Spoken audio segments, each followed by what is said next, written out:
Hello everyone, ako nga pala si Mark Kaisen Kahilap at ang gagawin natin ngayon ay kung paano gawin ang pansit-pansitan bilang halamang gamot.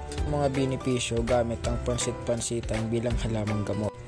Una, pampababa ng uric acid. Pinakamadalas itong gamitin para sa pampababa ng uric acid sa dugo, kahit mainam sa mga taong may gout o rheuma. Pangalawa, pampawala ng pamamaga. May anti-inflammatory properties ito na nakatulong sa pamamaga ng kasukasuan.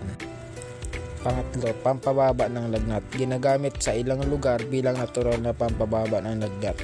At ang pang-apat, pampaganda ng balat. Ginagamit ang katas nito sa mga pantal, pigsa at iba pang problema sa balat. Unang gagawin natin ay hugasan muna ito. At ang pangatlo naman ay hiwa-hiwain natin ito sa maliliit na parte para mas lumabas ang katas nito.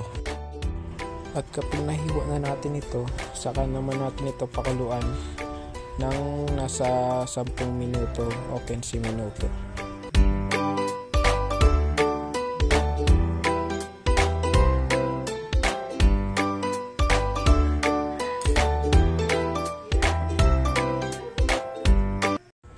Pagkatapos natin pakuluan, saka naman natin ito salain para hindi masaman ang mga dahon na maliliit.